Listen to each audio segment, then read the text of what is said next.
नमस्कार, स्वागत है आपका अध्ययन गैलेक्सी के यूट्यूब चैनल पर। मैं हरिओम शुक्ला आप सभी का स्वागत करता हूं। आज हम सभी लोग अध्ययन गैलेक्सी के यूट्यूब चैनल पर स्वर संधि, विसर्ग संधि और व्यंजन संधि को सीखने के बाद उसके प्रश्नोत्तरों के विषय में चर्चा करेंगे।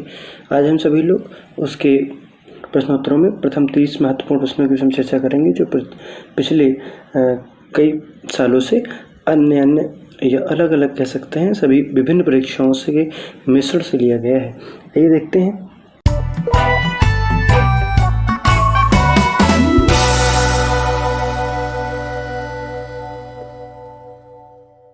प्रथम जो आपका प्रश्न है वो क्या कहता है। प्रथम प्रश्न कहता है कि यशोधरा शब्द का संधि विच्छेद है। तो ऑप्शंस देख लेते हैं। ए यशोधन धरा, बी यश धन अधरा, सी यश धन उदरा, डी यशाधन धरा। तो यहाँ पर देखते हैं। तो हम सबसे पहले जानते हैं कि ये कौन सी संधि हो सकती है और कैसे इनका विच्छेद किया जाएगा। संधि विच्छेद आपको पता होना चाहिए कि दो शब्दों में किया जाता है। एक आपका आदि शब्द होता है और एक अंत शब्द होता है। आदि शब्द का जो अंतिम वर्ण होता है और जो अंतिम शब्द का आदि वर्ण होता है, ये आपको जानकारी होनी चाहिए कि कैसे हम इनका विलगाव करते हैं या इनके अंदर कैसे हम परिवर्तन करते हैं। देखते हैं ऑप्शंस में। तो ऑप्शन यशोधन धारा है। अब यशोधन धारा को हम सम्मिलित नहीं कर सकते हैं, इसलिए हम देखते हैं तो ये हमारा गलत हो जाता है। बी ऑप्शन देखते हैं तो इसमें लिखा हुआ है यश धन अधरा। यश धन अधरा देखते हैं तो ये भी हमारा गलत हो जाता है। और जैसे हम सी देखते हैं तो यश धन उधरा में भी हमारा यशोधरा बन जाएगा, तो ये भी गलत हो जाएगा। डी ऑप्शन देखते हैं तो यहाँ पर ऑप्शन से भी टिक कर सकते हैं कि यशोधन धरा बन जाएगा। जैसे हम यशोधन अधरा देखते हैं तो हमें क्या पता चलता है कि ये कौन सी संधि है, ये विसर्ग संधि में बन जाता है। अब विसर्ग संधि में देखते हैं तो विसर्ग संधि में हमने नियम नंबर 1 पढ़ा था कि वहाँ पर अगर विसर्ग से पूर्व अगर आ आए और उसके बाद अगर कोई भी चतुर्थ वर्ण आता है, चतुर्थ वर्ण आया ता, था, दा और धा, यहाँ पे चतुर्थ वर्ण आया हुआ है तो यहाँ पर क्या ओ बन जाता है आपका। और ओ बनने के साथ में आपका क्या बन गया, यशोधरा बन गया। अर्थात यहाँ पर हमने क्या देखा, क्या इसका ऑप्शन डी सही है। प्रश्न नंबर 2 देखते हैं। मतैक्य में कौन सी संधि है। ऑप्शन है आपके ए दीर्घ, बी यण, सी गुण, डी वृद्धि। आइए देखते हैं। तो अगर हम दीर्घ की बात करें तो दीर्घ में आपको पता है कि हृस्व और दीर्घ को मिलाने से या दीर्घ मिलाने से जो परिणाम आता है वो दीर्घ होता है। अर्थात यहाँ पर ये दीर्घ नहीं होगा। अगर आगे बात करें हम यण की बात करें तो यहाँ पर यण भी नहीं होगा।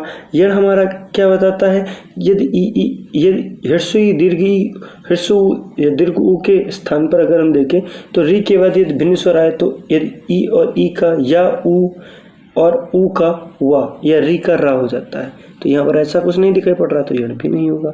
अब गुण की बात हम करते हैं तो अब गुण जब हम देखते हैं तो गुण में अगर हम देखते हैं कि यहाँ पर आपका ए, ओ और अर होता है, तो यहाँ पर ए भी नहीं बन रहा है, ओ नहीं बन रहा है, अर भी नहीं बन रहा। तो यहाँ पर हम देखते हैं कि क्या बन रहा है, गुण भी गलत हो जाएगा। अब हम देखते हैं मति धन एक के। अब यहाँ देखिए ई और ए के बाद जब देखते हैं तो यहाँ पर आय बन जाता है, मतलब वृद्धि में परिवर्तित हो जाता है। अर्थात इसका डी ऑप्शन सही हो जाता है। आइए अगले प्रश्न की चर्चा करते हैं। महोदय में कौन सी संधि है। तो महोदय में जब हम देखते हैं तो महोदय में आपका ऑप्शंस देख लेते हैं। ए दीर्घ, बी यण, सी गुण और डी वृद्धि। तो यहाँ पर इसके आधार पर अगर हम देखें तो ये ऑप्शन आपका सी सही हो जाता है। गुण इसका आंसर हो जाएगा। गुण कैसे हो जाएगा, इसका संधि विच्छेद देख लेते हैं। महाधन उदय। अब महाधन उदय से अगर हम देखें तो यहाँ पर बड़ा आ और ऊ मिलकर के आपका ओ बना रहा है, तो यहाँ पर महोदय हो जाएगा। आगे हम बात करते हैं प्रश्न की यथार्थ में कौन सी संधि है। तो यथार्थ में अगर हम देखें तो ऑप्शन है आपके। ऑप्शन ए कहता है दीर्घ, बी कहता है यण, सी कहता है गुण, डी कहता है वृद्धि। अब इसमें देखें तो इसका जो संधि विच्छेद पहले हम देख लेते हैं। संधि विच्छेद क्या होगा, तो इसका जो संधि विच्छेद होगा वो होगा यथा धन अर्थ। तो यहाँ पर आपको पता चल जाता है कि दीर्घ आ और ह्रस्व आ के मिलने से आपका दीर्घ बनता है, तो यथार्थ हो जाता है। तो यहाँ पर आपका दीर्घ स्वर संधि सही होगा। प्रश्न नंबर अगले बढ़ते हैं। पवन का संधि विच्छेद क्या होगा। अब पवन का संधि विच्छेद क्या होगा, तो पा धन आपका अवन, बी कहता है पा धन वन और सी कहता है पो धन अन और डी कहता है पौधन अन। अगर इसके विषय में हम बात करें तो पवन शब्द हमारा जो है वो अयाद्य स्वर संधि का शब्द है। अब अगर इसमें अगर हम बात करें तो इसका जो सही आंसर हो जाएगा वो पौधन अन हो जाएगा, मतलब कि सी आंसर आपका सही हो जाएगा। तो ये पौधन हो जाएगा। अच्छा, पौधन अन होने पर क्या हो जाएगा, तो पौधन अन होने पर आपका पावन बन जाता है। यहाँ पर बस इतना ही आपका अंतर होगा। आइए अगले प्रश्न पर चर्चा करते हैं। बहुत इंपॉर्टेंट प्रश्न है, पर्यावरण शब्द का संधि विच्छेद कौन सा है। इस पर अगर बात करें तो ऑप्शन है आपका ए है पर्याधनवरण, बी कहता है परिधन आवरण, और आपका सी कहता है परिधिधन आवरण, डी कहता है परिधिधन आवरण। तो यहाँ पर आप सभी जानते हैं कि आप लोग जो है जब ईवीएस पढ़ते हैं तो देखते हैं यहाँ पर कहता है कि पर्यावरण दो शब्दों से मिलकर बना है परिधन आवरण। तो इसका भी यही संधि विच्छेद हो जाता है, परिधन आवरण पर्यावरण, आपका ये शब्द बन जाएगा। आगे देखते हैं प्रश्न नंबर अगले की ओर बढ़ते हैं। इस कहता है उतधनहार के योग से निर्मित शब्द कौन सा है। तो ए ऑप्शन कहता है उतार, बी कहता है आहार, सी कहता है उदार और डी कहता है उदार।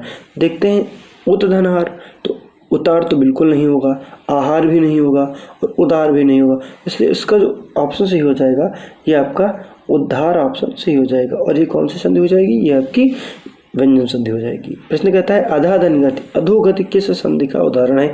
अभी इसी से रिलेटेड हमने जब बात की थी तो अभी जो हमारा था ये शुद्ध है, तो वहाँ पर बात की थी कि अगर आ आए विसर्ग से पूर्व आ आता है और उसके बाद में अगर तृतीय चतुर्थ वर्ण आता है तो अधोगति हो जाता है। तो यहाँ पर आपका जो ऑप्शन हो जाएगा वो भी सही हो जाएगा, विसर्ग संधि इसका जो है सही ऑप्शन है। आगे बढ़ते हैं। सतधन चरित्र सचरित्र किस संधि का उदाहरण है। अब अगर आप याद हो तो स्वर संधि में आपका जो है स्वर से स्वर में का जो है सम्मिलन होता है तो विकार उत्पन्न होता है। अब व्यंजन संधि में क्या होता है कि अगर या तो कोई स्वर हो या व्यंजन हो, एक से स्वर या व्यंजन के साथ में जब सम्मिलन होता है तो विकार उत्पन्न हो, तो यहाँ पर व्यंजन संधि होती है। तो यहाँ पर जो ऑप्शन सही हो जाएगा वो आपका बी ऑप्शन सही हो जाएगा। अब स्वर संधि नहीं है, विसर्ग नहीं है और दीर्घ नहीं है, तो इसलिए क्या हो जाएगा, व्यंजन हो जाएगा। अब जो है जब आप प्रश्न करिए तो प्रश्न में क्या करना होता है कि हमें प्रश्न सही करना होता है, तो आप प्रश्न को के ऑप्शन भी देख लेते हैं और वहाँ से भी हमको पता चल जाता है। लेकिन अगर आपके नियम आपके बिल्कुल सुदृढ़ है, नियमों को आपने ध्यान से देख रखा है और आपने उसको प्रैक्टिस कर रखी है, तो आपके प्रश्न बहुत अच्छे से होते चले जाते हैं। अगर हम बात करें अगले प्रश्न की, अ धन ई बराबर ए स्वर संधि के किस भेद को व्यक्त करता है। तो ऑप्शन देख लेते हैं, ए दीर्घ संधि, बी गुण संधि और सी वृद्धि संधि, डी यण संधि। तो इसका ऑप्शन सही हो जाएगा आपका बी गुण संधि सही हो जाएगा। आगे हम बात करते हैं निम्नलिखित शब्दों में से किसमें व्यंजन संधि है। तो व्यंजन शब्द की अगर हम बात करें तो इसको बहुत ही डिटेल में समझना होगा कि जैसे सप्तधन ऋषि, तो सप्तधन ऋषि आप में ये जो है ये आपका नहीं है, तो ये आपका किस में आ जाता है, ये आपका गुण संधि में आ जाता है। अगर हम बात करें यहाँ पर निराधार तो यहाँ पर निधन आधार निराधार ये आपका विसर्ग संधि में आ जाता है, मतलब ये भी नहीं होगा। अगर हम बात करें आपका हिमालय तो हिम धनालय ये तो आपका स्वर संधि में आ जाएगा, ये भी। तो क्या होगा सतधन कार, तो ये आपका सतकार के रूप में बन जाता है। अगर अगले प्रश्न की चर्चा करते हैं, निम्नलिखित शब्दों में से किसमें विसर्ग संधि है। अब विसर्ग संधि में अगर हम बात करें तो यहाँ पर थोड़ा सा टफ क्वेश्चन ही बन जाता है, क्योंकि आप जो है जब विसर्ग संधि के पढ़ते हैं तो एक ऐसा आपको संधि के नियम बताया जाता है कि ऐसे शब्द आते हैं यहाँ पर आ के पश्चात विभिन्न स्वर आए, यहाँ पर ऐसा है ए आई ए है, तो वहाँ पर आपका जो है विसर्ग जो है लुप्त हो जाता है। तो यहाँ पर जो आपका ऑप्शन सही हो जाएगा वो आपका ऑप्शन ए सही हो जाएगा। बाकी नरा धनेन्द्र नरेंद्र गलत हो जाता है, सज्जन जन सज्जन आपका गलत हो जाता है, सदा धन सदैव आपका गलत हो जाता है। आगे प्रश्न की ओर बढ़ते हैं। निराधार में प्रयुक्त संधि है। अब निराधार में कौन सी प्रयुक्त संधि है आपकी, तो ए स्वर संधि, बी व्यंजन संधि, सी विसर्ग संधि, डी इनमें से कोई नहीं। अब निह धन आधार, इसका जो संधि विच्छेद बनता है वो क्या बनता है, निह धन आधार। तो ये आपका क्या बनता है, निराधार बनता है। अर्थात जैसे ही हम इसमें देखते हैं कि हमारा विसर्ग लग जाता है तो कौन सी संधि हो जाती है, हमारी विसर्ग संधि हो जाती है। तो इसलिए इस क्वेश्चन का जो सही आंसर होगा वो क्या होगा, सी इसका सही आंसर होगा, विसर्ग संधि होगा। आप सभी को बताना चाहूँगा कि अगर आप सभी ने हमारी जो स्वर संधि की जो पूरा पाठ्यक्रम है वो स्वर संधि, व्यंजन संधि और विसर्ग संधि तीनों को अलग अलग वीडियो में पढ़ाया गया है और बहुत ही विस्तृत और बहुत ही गूढ़ ज्ञान दिया गया है। आप लोग जो है उस वीडियो को देख लें और ये हमारी जो PDF है इसको जो है आप हमारे ब्लॉग में भी जा करके डाउनलोड कर सकते हैं और वहाँ पर आप इसको प्रैक्टिस के रूप में भी ले सकते हैं। आइए अगले प्रश्न पढ़ते हैं। सन्मार्ग में प्रयुक्त संधि है। सन्मार्ग में प्रयुक्त संधि कौन सी है? अब बात करें तो ऑप्शन है स्वर संधि, बी आपका व्यंजन संधि, सी विसर्ग संधि और डी ए तथा बी दोनों। तो स्वर संधि में आप जानते हैं कि यहाँ पर जो अगर हम बात करें तो सतधन मार्ग, तो सतधन मार्ग जब इसका संधि विच्छेद बनेगा तो यहाँ पर स्वर संधि आपका नेगलेक्ट हो जाता है कि स्वर संधि नहीं होगा। अगर उसके बाद हम अगर बात करें तो यहाँ पर जो ए व बी तो बिल्कुल नहीं होगा, और विसर्ग संधि तो विसर्ग संधि नहीं होगा। तो यहाँ पर क्या होगा? व्यंजन संधि बी आपका ऑप्शन सही हो जाएगा, सतधन मार्ग। और ये आपका जो है कोई भी जो वर्ण होता है वहाँ पर अगर आता है प्रथम जो व्यंजन के वर्ग के प्रथम वर्ग के बाद अगर कोई भी पंचम वर्ण आता है तो वहाँ पर क्या आता है? अनुनासिक आ जाता है। तो उसी के आधार पर यहाँ पर सन्मार्ग में व्यंजन संधि हो जाती है। निहधन विकार। अब निहधन विकार में अगर बात करें तो क्या हो जाएगा आपका? सही ऑप्शन देख लेते हैं, ए निविकार, बी निर्विकार, सी निविकार और डी निविकार। और इसमें देखते हैं कि निहधन विकार में रा बनता है, तो ना रा आपको पता है कि विकार के कोई परिवर्तन नहीं, विसर्ग के स्थान पर रा जाता है, तो इसलिए यहाँ पर बी ऑप्शन सही हो जाता है, निर्विकार सही होता है। अगले प्रश्न की ओर बढ़ते हैं। मनाधन भाव। मनाधन भाव में क्या होगा? मन भाव, बी मन हयाव, सी मनोभाव और डी मनयाव। तो आपका सही ऑप्शन हो जाता है मनोभाव। और आप सभी लोग सही ऑप्शंस को कमेंट बॉक्स में कमेंट करना ना भूलें। उड्डयन का सही संधि विच्छेद क्या होगा? उद्धन डैनम, उड्डन डयनम या उद्धन डयनम या डी उड्डयनम। तो यहाँ पर आपका जो सही ऑप्शन हो जाता है वो ए ऑप्शन सही हो जाता है, उद्धन डयनम। इसका सही ऑप्शन क्या हो जाएगा? सी उद्धन डयनम। अगर अगले प्रश्न की चर्चा करते हैं, उच्चारण में प्रयुक्त संधि का नाम बताइए। तो उच्चारण में कौन सी? व्यंजन संधि है, बी स्वर संधि है, सी विसर्ग संधि है या डी ए तथा सी दोनों है। तो इसमें देख लेते हैं कौन सी होगी। तो यहाँ पर आपका ए ऑप्शन सही हो जाएगा। ए ऑप्शन क्या कहता है कि ये व्यंजन संधि। उद्धन चारण के मिलने से उच्चारण संधि बनता है। और इसमें क्या होता है कि यदि किसी वर्ण की बात अगर चा वर्ण आता है तो यहाँ पर उसका चा या छा आता है ता प्रति किसी वर्ण के प्रथम वर्ण के बाद, तो वहाँ पर क्या हो जाता है? उसी का जो है उसका दोनों रूप हो जाता है। तो यहाँ पर क्या होता है? उच्चारण, उद्धन चारण, तो चा का ही आपका हलंत रूप आ जाता है, तो उच्चारण बन जाता है। आगे प्रश्न की ओर बढ़ते हैं कि निम्नलिखित में से कौन स्वर संधि का उदाहरण है? संयोग, मनोहर, नमस्कार, पवन। तो यहाँ पर आपका ऑप्शन आप लोग जानते हैं कि समधन योग, ये आपका कौन सा जो आपका व्यंजन संधि हो जाएगा। मनाधन, मनोहर आपका जो है ये विसर्ग संधि हो जाएगा। नमः धन कार, नमस्कार आपका विसर्ग संधि का हो जाएगा। और पोधन अन पवन आपका जो स्वर संधि का उदाहरण हो जाएगा। ये तो यहाँ पर आपका जो है ये आया स्वर संधि का है, तो यहाँ से आपका डी ऑप्शन सही हो जाता है। अगर प्रश्न उत्तर नंबर नेक्स्ट की बात करें, निम्नलिखित में से कौन सा शब्द वृद्धि संधि का उदाहरण नहीं है? तो वृद्धि संधि का उदाहरण नहीं है तो यहाँ पर ए सदैव, बी जलौद, सी गुरुपदेश और डी परमोदार। अब देखिए वृद्धि संधि में क्या होता है कि आपका वृद्धि की हो जाती है संधियों की, तो सदैव आपका वृद्धि संधि का उदाहरण है, जलौद भी आपका स्वर संधि का उदाहरण है और परमोदार्य भी आपका जो है वृद्धि स्वर संधि का उदाहरण है। और है क्या नहीं? गुरुपदेश आपका जो है नहीं है, तो इसलिए सी ऑप्शन आपका सही हो जाता है। आगे बढ़ते हैं कि पवित्र में कौन सी संधि होगी? यड़ संधि, गुण संधि, आयास संधि या वृद्धि संधि।